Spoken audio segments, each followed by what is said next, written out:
एक व्यापारी था जो अपने लड़के से अपने प्राणों से ज़्यादा प्यार करता था। वो लड़का उसकी आंखों का तारा था। वो अपने लड़के को देखकर ही जीता था। जब तक वो अपने लड़के को देख ना ले, उसे चैन नहीं मिलता था। वो लड़का ही उसके खुशियों का कारण था। एक दिन दुर्भाग्य से लड़का अचानक बीमार हो गया। काफ़ी इलाज कराया, पर लड़के की हालत दिन पर दिन बिगड़ती जा रही थी।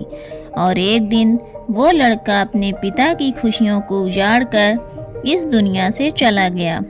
वो व्यापारी इस सदमे को सह ना सका और पागल सा हो गया। एक दिन वो घूमते हुए श्रावस्ती नामक स्थान पर पहुंचा।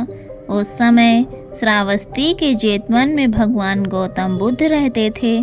वो दुखी व्यापारी भी भगवान बुद्ध के दर्शन करने हेतु पहुंचा।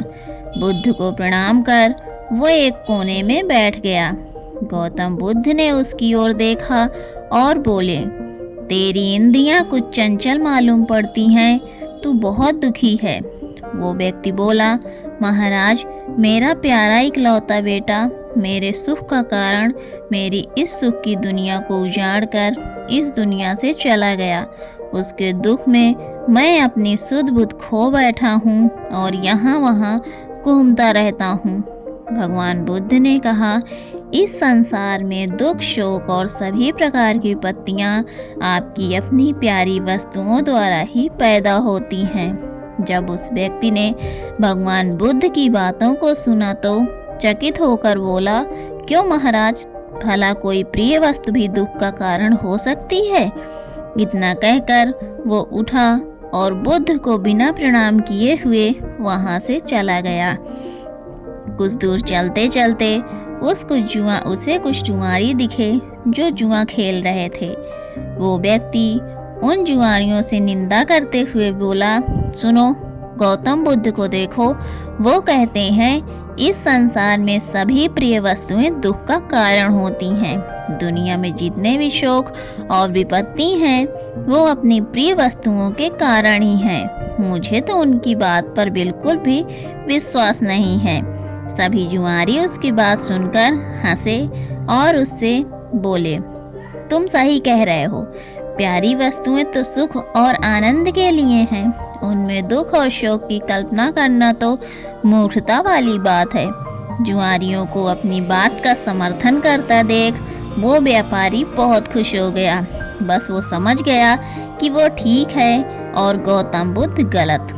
अब तो वो सबसे जाकर गौतम बुद्ध की बुराई करता। ये बात पूरे नगर में फैल गई। उस नगर के राजा प्रसेनजीत के कानों तक भी ये बात पहुंच गई। उस राजा को भी गौतम बुद्ध की बात सही नहीं लगी।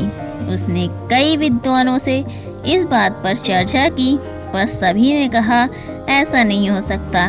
भला कोई प्रिय चीज दुख का कारण कैसे हो सकती है? जब ये बात रानी ने सुनी तो उसने राजा से कहा, महाराज, यदि गौतम बुद्ध ने ये बात कही है तो निश्चित ही ये सही होगी। रानी की बात सुनकर राजा क्रोधित स्वर में बोला, गौतम बुद्ध जो भी कहते हैं बस उसकी बात का गुणगान ही किया करती हो। ये सब तुम्हारा भ्रम है। तुम्हें एक भ्रम के रास्ते पर जानबूझकर भटकते हुए देखकर मेरी आंखें जली जा रही हैं। भगवान बुद्ध के खिलाफ रानी कुछ नहीं सुन सकती थी, इसलिए दुखी होकर वहां से चली गई।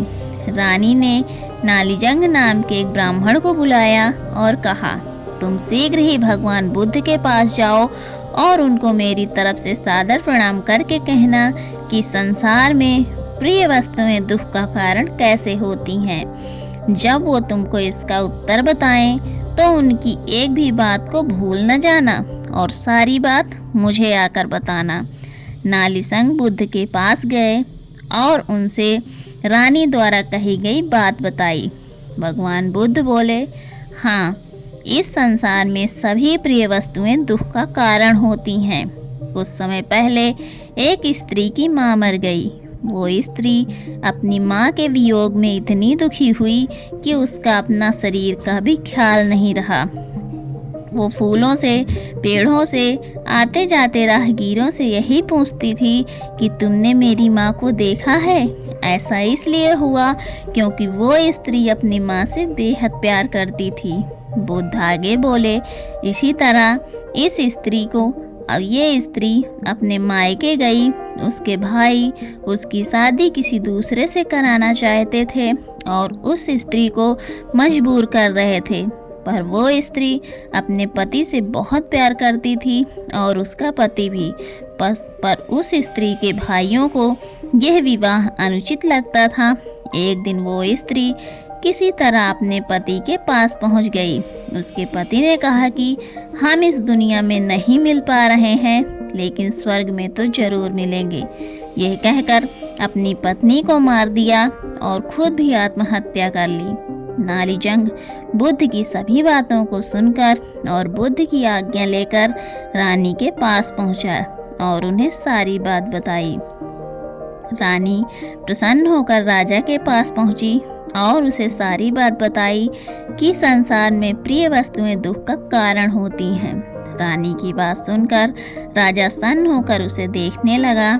रानी आगे बोली, महाराज, आपकी प्रिय पुत्री वज्रणी आपको प्यारी लगती है ना? राजा बोला, हाँ रानी, वो तो मेरी आंखों का तारा है। तब रानी ने कहा, यदि वज्रणी के जीवन पर किसी विपत्ति का आक्रमण हो तो क्या आप दुखी नहीं होंगे? राजा बोला, दुखी नहीं क्या मतलब, बल्कि मैं जो इसे अपने जीवन पर आक्रमण समझूंगा।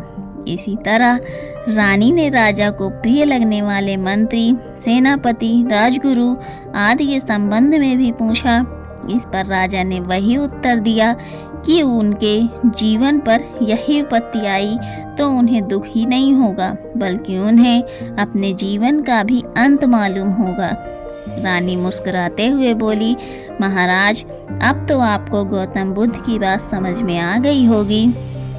राजा चौकन्ना होकर सोचने लगा और बोला, गौतम बुद्ध हमेशा सही उपदेश देते हैं। मेरी आंखें खुल चुकी हैं।